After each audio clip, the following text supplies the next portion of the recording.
I'm not on the right screen. Yeah, gosh. You awake? I prepared, but I didn't finish preparing. Listen, I'm not awake. It's Saturday. We slept in a little bit this morning, and that was kind of nice. About half hour. It wasn't a whole 30 minutes, yo. I'll take it. I'll take it. Yeah. 30 minutes could be the difference. Man, this week was at a fast pace. The last few weeks. I can't believe it's over. It's just a week went by. Yep. It's been a fast paced few weeks. That's right. I can't believe, you know what's amazing? What's amazing? That the month is over. I know. It's May. I'm like, of 2021. How is it last May? week was April Fool's. Well, just last week we were talking about New Year's and everybody was like, oh, it's 2021. Forget you 2020. Like I remember the whole conversation that went on for all of January and it's May. What's happening? Yeah. We're in a time warp. Serious. It's just everything seems to be speeding up. Hey, you know what? Good morning, everyone. Good afternoon. Happy Saturday. Happy Saturday. Wherever you're watching us from. Good morning, Monica. Good morning, Monica. What's up, girl? See, she's right on time with us this morning because you don't have to work today. Toot, toot. That's great. The weekend train is on. So this week, well, we work on Saturdays. This week, though, we're ending our devotional on surrender. I don't know what song I'm singing. I just like to sing stuff. You know that. So it's our devotional on surrender. It has been amazing. This week. For us, I don't know about you guys, man. Yeah. But for us, this week was a pivotal week. Totally. This, of course, it's going to require us to take action on that. But God has put things together and put things in front of us this week. Yeah. That is potentially life-changing. Totally. And but it requires me for both of us to be honest with ourselves and to have courage. Yep. That's with some of the all studies the stuff a while we've been back. Talking about. Right. So I believe God has really been setting us all up to prepare ourselves for this past week. Right. Where we have to get ready to surrender, and it's going to take some courage. And boy, it's going to take some courage on our part because, but that's going to be, but God has been answering prayers in this. It's going to be so worth it for no matter what it is that he's calling you to do. It's going to be worth it. Yeah. I don't even need to know what it is to know that. And it's, May is going to be thebomb.com and May the 4th. Yeah. May the 4th. Exactly. I actually, this week has been great. Mm-hmm. This week's been great, but, next week it's going to be fun. We have May the 4th and May the 5th. Yeah. No, yeah, exactly. So anyway, we've got all kinds of other stuff going on next weekend. So yeah, it's really going to be good. A good week coming. So we're excited for that. And we hope that you have some plans this week too. Get out your sombreros, people. Are you ready? I don't own one. I know you don't, which is a shame. Dr. Gonzalez had that app. The app? The shame app? Yeah, we need to get that. Right. The shame bell. We do need to get it. All right. We've well surpassed our housekeeping moment. We need to go back and talk about the things you need to be aware of if you're watching this devotional and the links that you need to know about. So happy Saturday again. If you're watching from our heart disease support group, our private heart disease support group on Facebook, make sure you're clicking that StreamYard link because that's going to connect your name to our broadcast and we can see your name when you comment. Are you okay? No. No? Great. So I know you're okay. So you're breathing, so we're all good. So there's going to be a link for StreamYard. And what that does is when you'll see us bring up people's comments and things like that, and we can see their name, we can see their face, and we'll actually know who it is. So that's what I want you to do. Click that StreamYard link in the group. Now, anywhere else you're watching or anywhere at all, you're going to see another link for the devotional that we're doing. So any given week, any devotional that we're on, you're going to see that devotional link. It'll take you to the one we're on. So we always make sure we link the one that we're doing so that you can follow along with us. And that'll take you to the YouVersion Bible app on mobile devices so that you can download the app if you haven't already. But if you want to do it on desktop, you can do that as well. Just go to that link and it'll take you to the website. And then you can just follow along on the devotional that we're on. And if you guys are new to our broadcast, My name's Javie. I'm Jessica. And we are with Underdog Ninja. Here at Underdog Ninja, we focus on 3 things. That is faith, character, and action. Those 3 things are the pillars that we believe are necessary to fight heart disease. Yep. To fight heart disease successfully in a way that you're able to live your life fully and successfully. And, to really enjoy your life. Those are the key elements that we believe are necessary. Now, and also, so first of all, if you guys are new, I wanted to welcome you guys here. We really appreciate you tuning in, but also those of you that have been here every day, every Monday, not Monday, Tuesday, Tuesday through Saturday, every morning, you guys are here. And I just wanted to thank you guys for joining and listening to God's word and being brave enough, having courage to show up consistently, to listen to it, to apply it, and just to being open to God and being willing to explore your faith, explore that relationship with Him. One of the things I wanted, before we get started here, I wanted to ask some questions about these devotionals. Those of you that have been tuning in, whether you're tuning in right now or on replay, whichever, feel free to always be able to comment, even if you're following this on replay, okay? Because we go back and we check the comments and we will respond. And so we love your comments either way. But what I would like to ask you in regards to the devotionals and what you've been hearing so far, do you like the changes that we've made? And are there any other things that you would like in regards to the devotionals? We've asked questions on when in our students, our academy and things like that, what they would want to see and all that. We're always asking for feedback, but we're always I don't think we really ask for feedback here on these devotionals. Lately we've been posting, putting up and reading along. We have always had read the devotionals to you, but posting it up there and reading it with you, is that helpful? Do you like that? Is there something that you maybe would have seen or would like to see? This way we could consider it, because we always want to provide something that is value to you. We could have all the brilliant thoughts in the world, but if it doesn't show and give you any value, then it's pointless. Right. Exactly. No. And that's exactly right. So we're always looking for ways to improve, things that we could do to better serve you. So let us know. Hey, Annie, good morning. Good morning, Annie. Good morning, Colorado. I could be like the beginning of like an old sitcom. You know what I'm talking about? Yeah. Like WKRP. That's exactly what I was going to say. I was going to say WKRP Cincinnati. Right. Good morning in Colorado. All right. You ready to jump into this thing? Yeah. All right, let's do it. Now I'm going to bring up the words specifically at the right time. Okay. How does surrender help me worship God? Anyone who knows me knows that I can't talk for long without getting around to worship. It's the thing that I'm most passionate about. Paul in the book of Romans gives a beautiful and maybe surprising picture of what worship is. Therefore, he wrote, present your bodies as a living sacrifice. In other words, surrender your body, your life, body, and soul to God. Give yourself up. One key word in Paul's instructions shows me that he wasn't talking about a martyr sacrifice. The word is living. He wasn't suggesting followers of Jesus should die for their faith. He was asking them all to live for it. With lives of sacrifice that were holy and acceptable to God, worship is a lived experience. When we surrender ourselves to God, we worship Him. Surrendering doesn't lead us into worship. Our surrender is our worship. The proper response of someone who has been given everything is to present their very life to the one who has given them everything. I can't present myself as a holy and blameless sacrifice on the basis of my track record, but I can present myself to God as holy and blameless based on His mercy.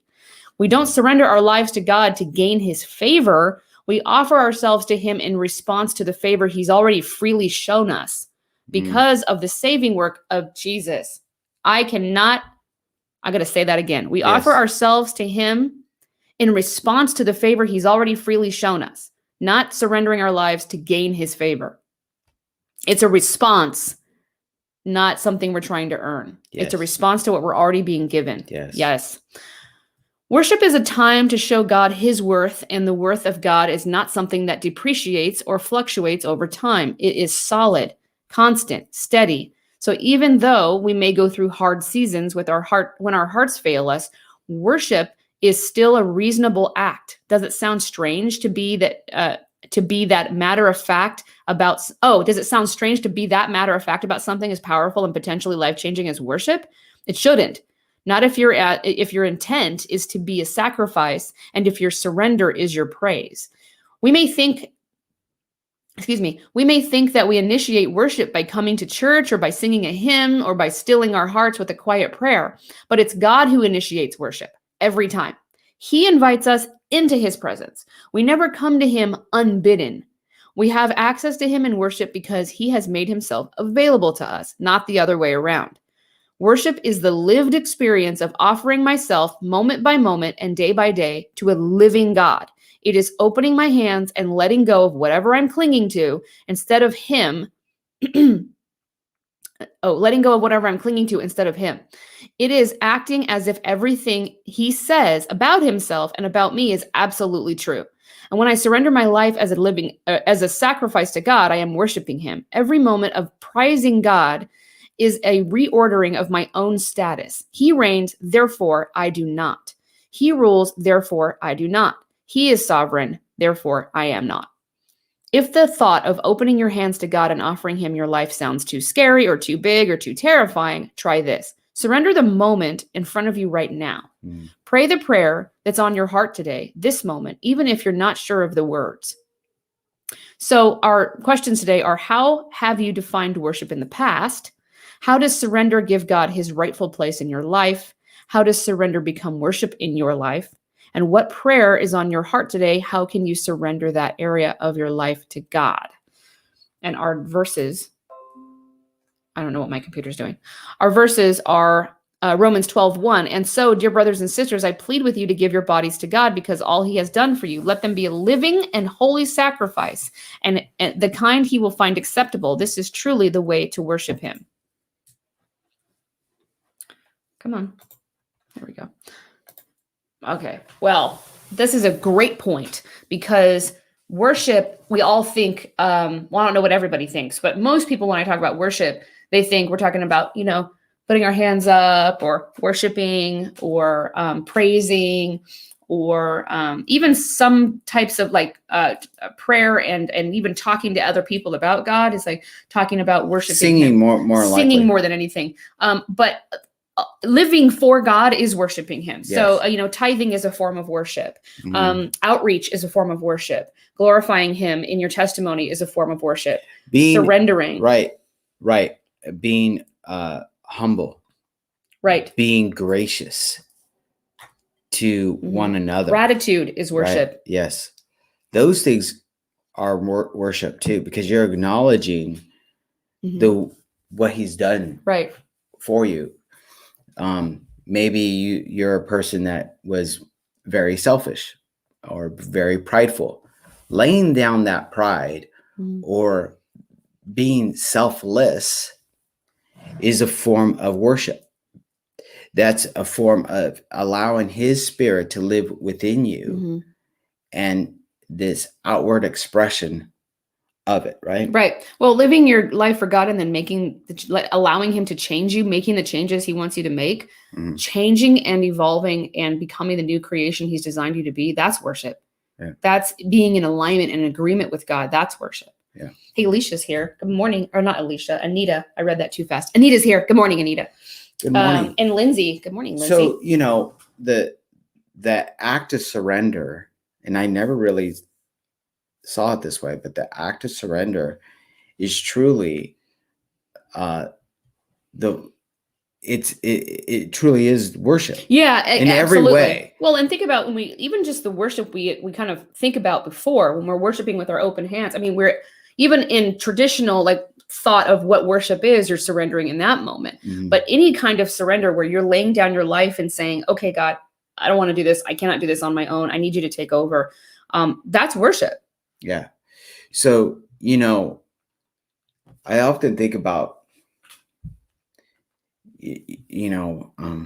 people that don't, you see those people that are just, they're like, they harden up. You can see physically, you can see it. And those are those clenched fists. Yeah. I never want to approach God that way. Mm-hmm.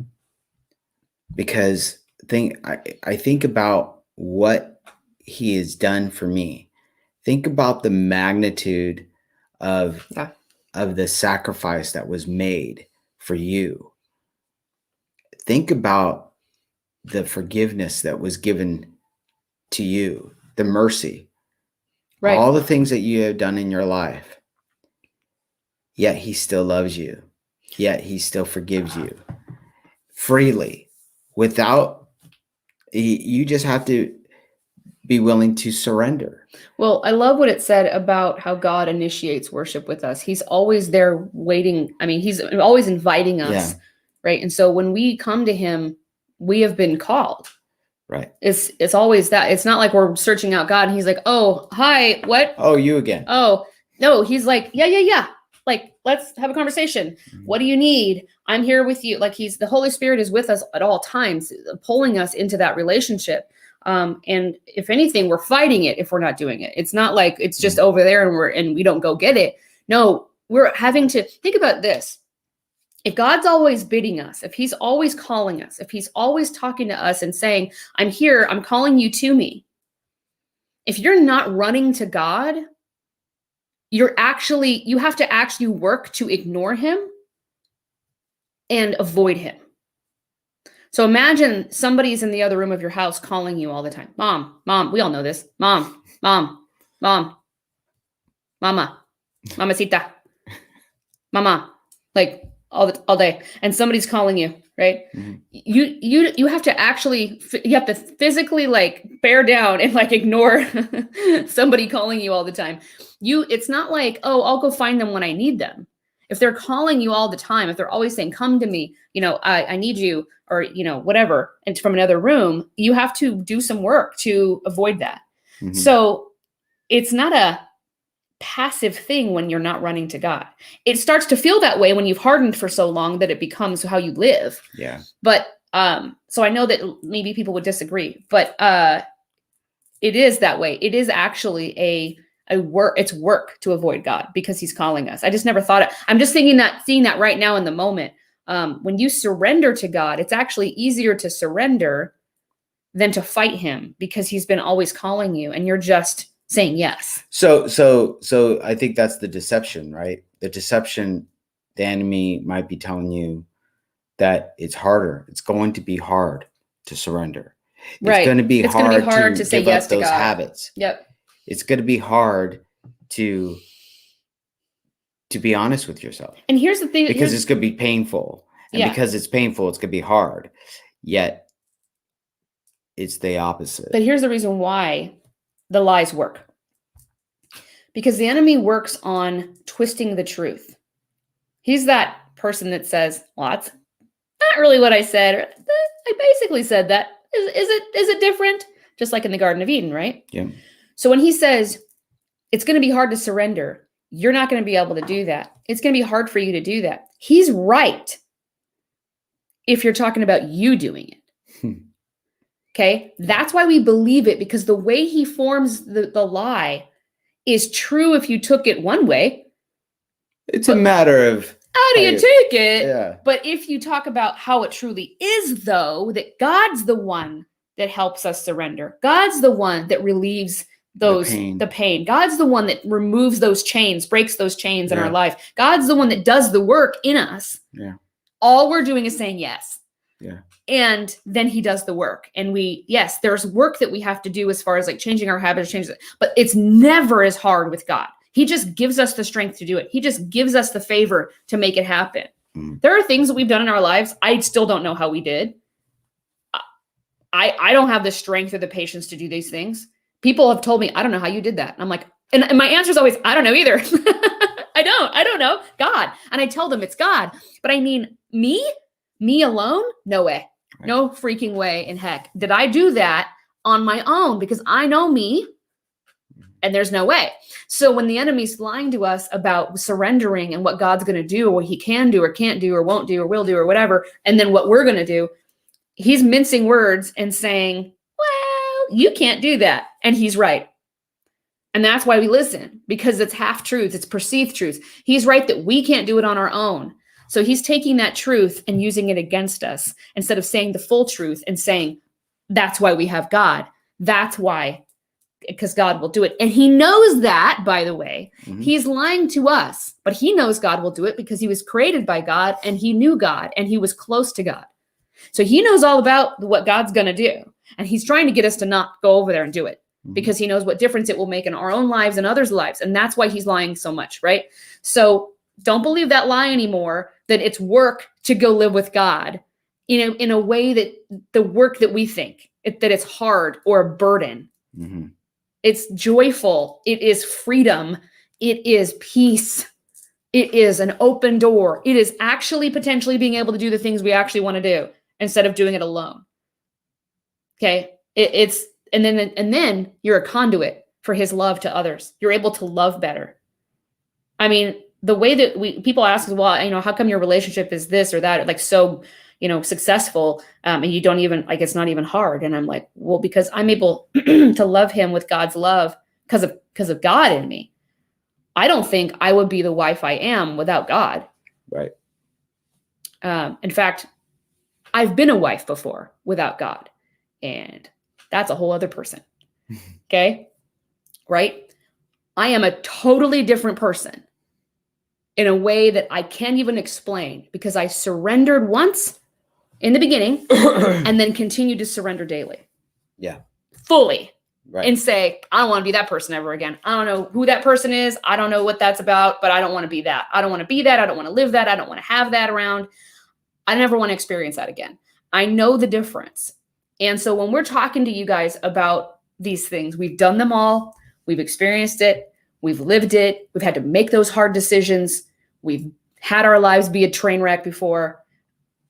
We know. It's not like we grew up always following Jesus in our happy, Jesus-filled homes. And not that there's anything wrong with that, because that's how our kids are growing up, and praise God. But we know the difference. And we know what it's like to live every day wondering, do I surrender to God? Have I screwed up too much? Is it going to be too much work? Is he going to really heal me? Is everything that people say true? Or is the Bible true? Or are these people, I don't know who to believe. And who is God really? And is he like these people in this one church say, or is he, and it's like, and then meanwhile, I'm just a train wreck. So I'm a mess just trying to figure out how not to be. And do I trust God? Do I not? I don't know. And it was like a long journey. Okay. And what I know is that surrendering to God was the best decision I ever made in my whole life. And while I would say it's simple and it is easier, it's easier than not surrendering. It doesn't mean it was easy to understand at first. It wasn't easy to understand how to surrender to God because I didn't know God yet the way that I know him now. Right. Surrendering now, nothing. It's the first thing I do. But it was hard. But it was hard. But it was easier than not. You. Right. Yeah, but it was easier than not surrendering. My point is it doesn't mean neither one's easy. So which hard do you want? Do you want the hard that becomes way easier, or do you want the hard that becomes harder? That's where we're getting at. So the surrendering to God okay, you're fighting heart disease. Do you want this journey, this fight with heart disease to become harder and harder and harder? Or do you want to do the hard thing, surrender to God, and have it become easier and easier and easier?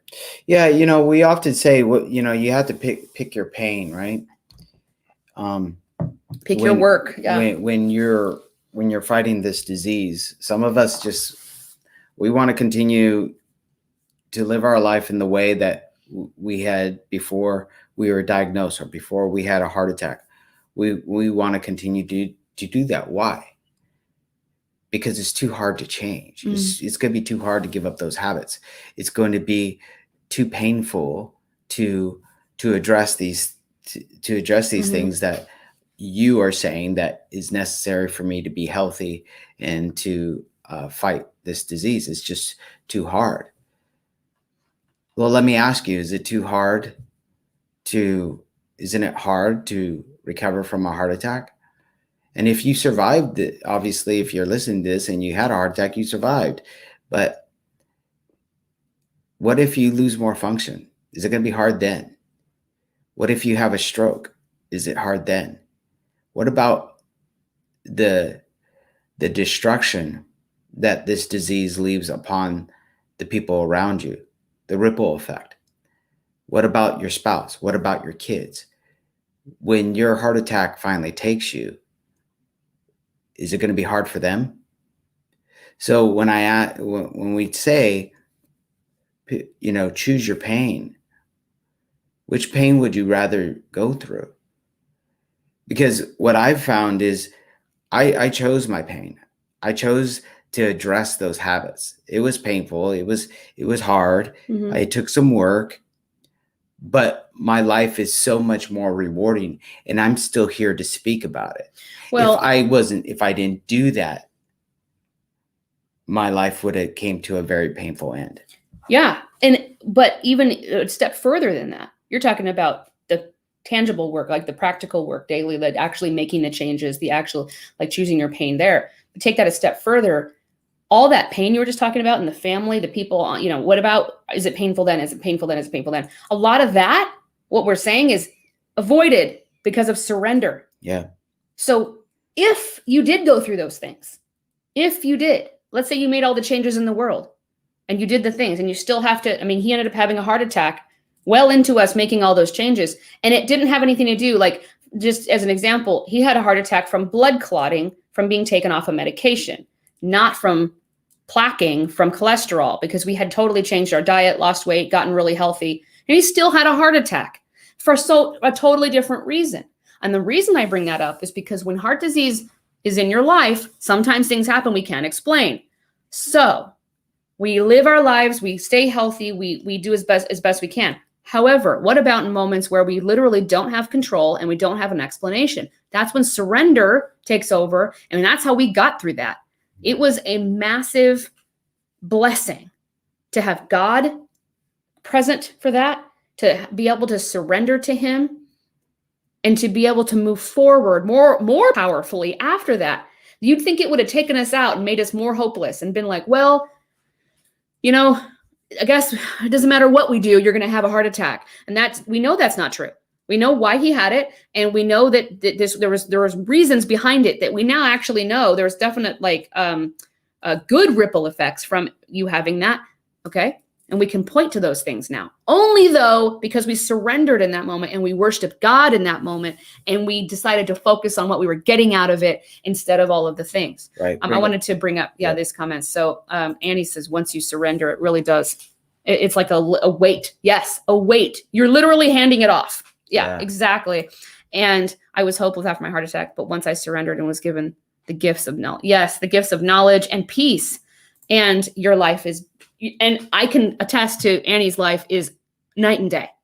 She's a totally different person, just strictly because she embraced her heart attack and said, you know what do I want from this?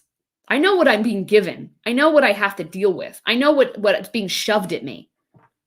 I don't have a choice.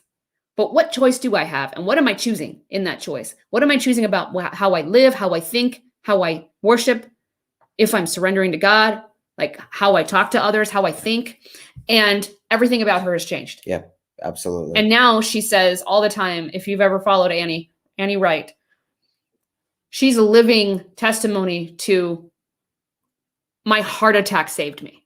Mm-hmm. And a lot of people don't understand that. And that's okay. But once you've been through it, you understand that these adversities, when God works through this as a tool to build you and grow you and evolve you, there's no other thing that could have done that in the way that did. And Annie, you would probably agree. But that's what we experienced. Can you go back? I think it's the second paragraph. Oh, that was the second paragraph. There you go. Where it's talking about, I think it's worship. Gosh, I can't present myself as a holy and blameless sacrifice on the basis of my track record, but I can present myself to God as holy and blameless based on his mercy. Yeah, that's a great point. we're when we come to God, we think we're putting, like you were saying, we're putting ourselves in that equation. We're putting ourselves that we're doing the work. God's has done the work. Yeah. He's already done it. Oh, and that's the next sentence. That's what I mean. We don't surrender our lives to God to gain his favor. No, we don't surrender as an act of worship to be like, good graces of God, come my way. Yes. It's more about God has already provided us the victory. God already gives us favor. God's already treating us like his children. Our kids don't go out and do what's right to gain our favor. Right. They already have our favor.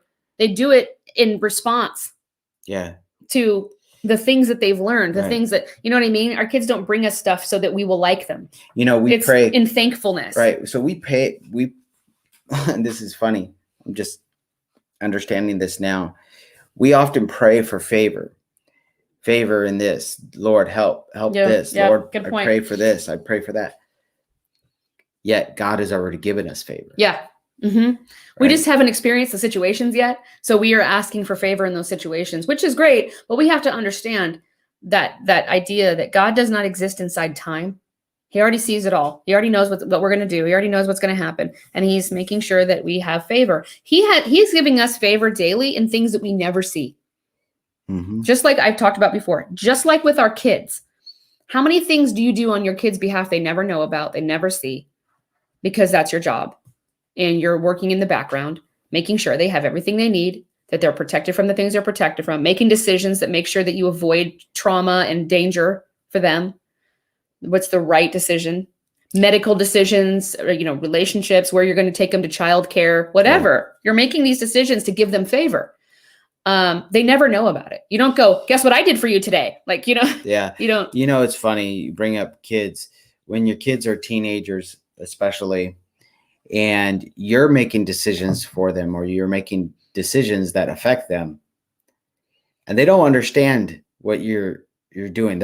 Sometimes they're quite angry. Yeah. Because no, you can't do this, or you can't go here, or we're going to do this. And you're making decisions for them that affect them. Right. And that makes them very uncomfortable. They don't understand. They may be even argumentative. And in some cases, it's something that they hold on to for quite a while.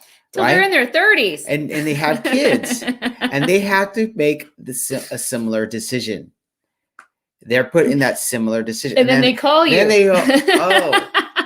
I get it now. Yeah, I get it now. Right? But what picture you just painted is exactly how we are with God sometimes. Absolutely. Oh my gosh. It takes a little bit to figure out. It takes some time. Yeah. Where we get frustrated in the moment. We don't understand why God's doing this or allowing this in our lives. And then some time goes on and we're like, oh. Oh, and then I eat my words. And then I'm like, oh, I'm so sorry. I got so mad at you. Right. I see what you're doing now. Oh, I'm sorry. So what we have to be willing to do is, when we don't understand, that God's not explaining it to us, right? Remember, as a parent, your kids, well, why? Because I said so. Because I said so. And well, what do you mean? Why? And you're like, don't worry about it. It'll be okay. Or don't worry about it. I said so. Just listen to me. Sometimes that's how we feel God is talking to us, because he's not responding. We're like, but why, Lord? Why did this happen? Or why is this? Why are you allowing this to happen?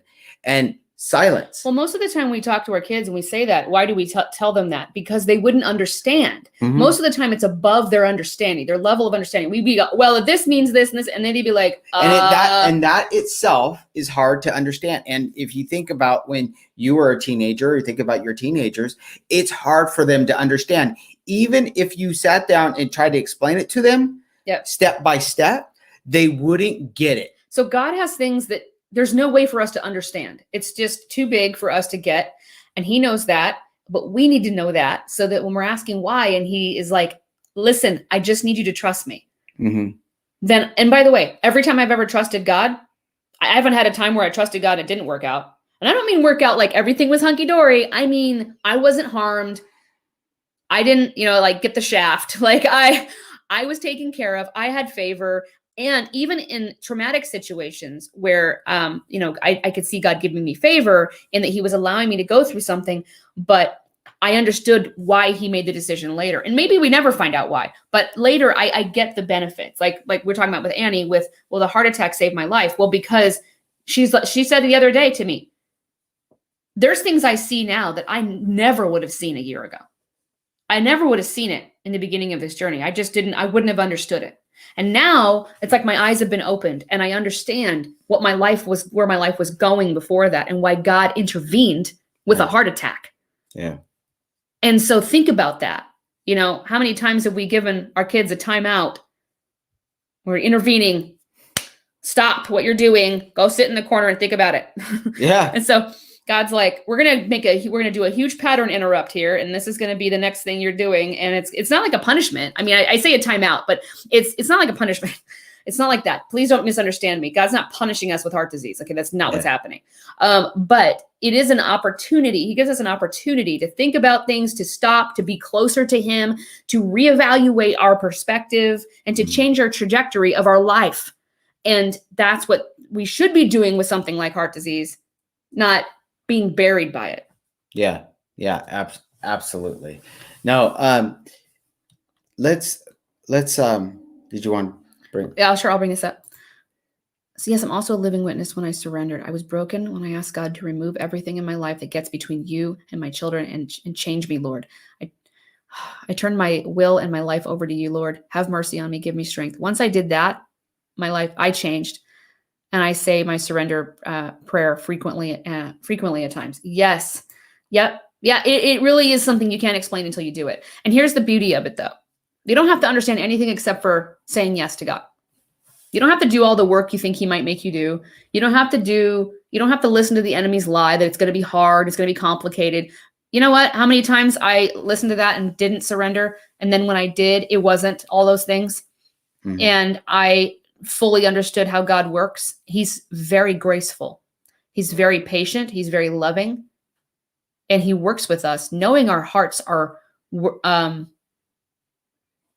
desiring to follow him. When you're in a position where your desire is to follow and obey God and be in his will and in alignment with him and what he wants for your life, it's a relationship now. He's not forcing you into anything. He's guiding you and walking with you and talking with you like Jesus did with his disciples. When God gets forceful, generally it's when it has to happen and when there's a rebellious force. He doesn't act like that with people who are following and walking alongside him. I've never felt that from him from the day that I follow him fully. I did feel like he was very patient with me when I wasn't, but then he let me go through some stuff that he probably wouldn't have let me go through, and until I was not rebellious anymore. Okay. He does have a certain character when we are following him that is so graceful and so much freedom. That surrender invites in that you open up to the fullness of God, of the core of who he is. And you can fully experience partnership with him. And it's just unexplainable. And so, but all you have to do is say yes, right? That's what surrender is saying yes and then living your life with a yes towards him every day and saying, okay, whatever you've got for me today. Okay, whatever you've got. And then do your best to understand it. And then, do it. Make that shift in your mind and in your heart and in your life. Right. Can you go over the questions real quick? Yep. Have you, or how have you defined worship in the past? We talked about that already, how we defined worship in the past.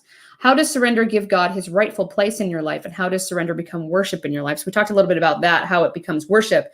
But what about surrender giving God his rightful place? So when we're surrendering, there's verses that talk about, that doesn't say I elevate him, but you lift him up so that we can be lowered, because our rightful place isn't lower than God because we're not worthy. like I'm not worthy. Mhm. Our place is lower so we can be protected, so that we can be cared for, so that we can be guided. We aren't God. And we don't need to be worried about whether God's an egomaniac or not. He's not, number one. And number two, we aren't God. Why are we worried about giving ourselves more glory than God when clearly we have none of the power that he has? Right. We didn't create the universe. We don't see things from Right. how he sees it. I don't want the power that God Right. has, by the way. Mhm. I want to be cared for. I want to be guided. I want to have things that I want to have the fulfillment in my life and help people and enjoy my family and be at peace. Yeah. Okay. And know that I'm not alone. We have to surrender and lower and put ourselves below God. Okay. Under God's umbrella of like his protection, his care. In order for that to be true surrender, in order for those things to happen, we have to have true surrender. Absolutely. Absolutely. What's the what prayer is on your heart today, and how can you surrender that area of your life to God? I love how this talked about you don't want to surrender your whole life. Well, don't. I didn't at first. I'll be honest. I'm just being transparent. Well, surrender the moment, the one thing that's this big thing. Okay, God, I don't want this. Yeah. Here, I don't want it. And show me what you can do with this. And getting into the habit of that, because there's going to be things like you just said, and we said during the week. Mm-hmm. You continually have to surrender things. If you are building your faith, trying to build your relationship with God, this is something that we continually have to do. We're all about growth. Everybody should be willing to grow personally throughout their life, different stages, different seasons of our life. And through those stages and seasons, there are certain things, habits that we create that life just kind of throws on onto us. It's like the world around us throws on this this decaying algae, if you would, right? Like barnacles. Like barnacles. And as you move through life, no matter what, mm-hmm. you're going to have these attached to you. Mm-hmm. And we have to identify them and then remove them. Bink, really. Bink. And sometimes it's places where we can't see, right? Yes. We then because we can't see it, we mm-hmm. don't even know it's affecting us. So God's got our back. Yeah, exactly. So he's like, okay, well, I have this. So let's remove this, but I need you to trust me. Turn around. You got something on your back, dude. Turn around. Trust me.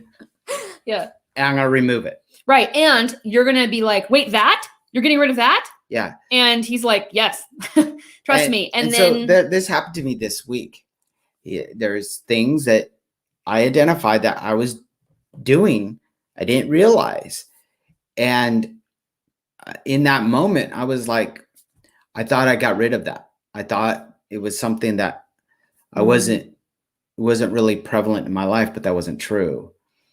And he really pointed that out. And when he did, the very next moment, it seemed like the very next moment, clarity came. And then more clarity. Oh, yeah, that's happened to me. Right? Oh, my gosh. Yeah, recently. Not as recent as this week, obviously. But this has happened to me in the last few months. We've had several things where I'm like, oh, my gosh, I'm fighting something I didn't even know I was fighting. Why? But look, one of our prayers all the time, like all the time, God, please show me what I don't see. Just reveal to me the things I'm holding on to, or that I'm trying to grab onto, or I'm trying to pick back up again, or I'm trying to carry around and I don't need to be. Like, take that from me. Reveal to me what I need to get rid of. And here's the cool part is that he's the one that gets rid of it for you. You just have to be willing to let go of it.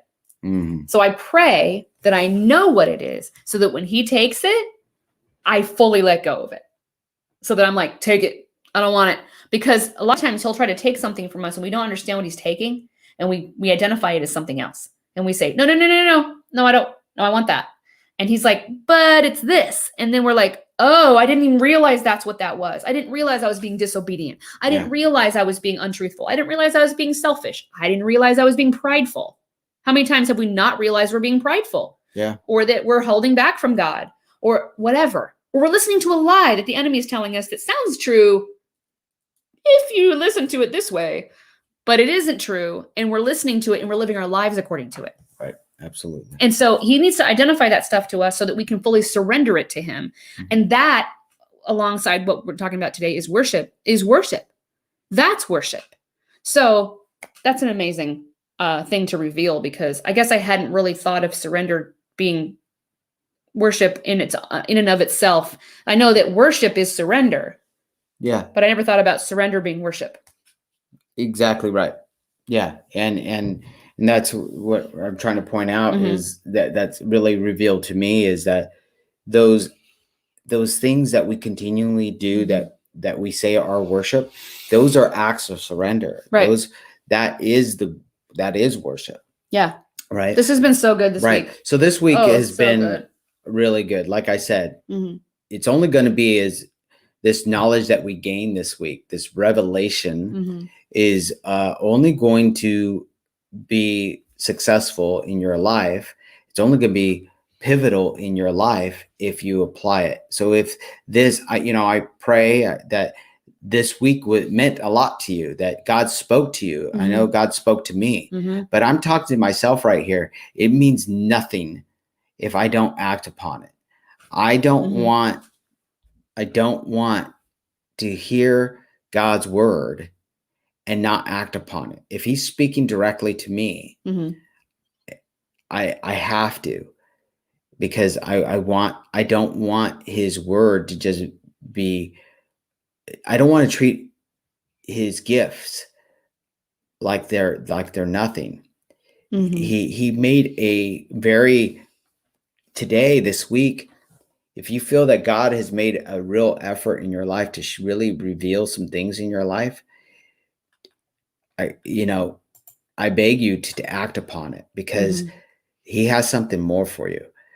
So, yeah, look, if you're like me and this week has been an amazing week and you really found some value this week, please hit like and share this week's devotional. Yes.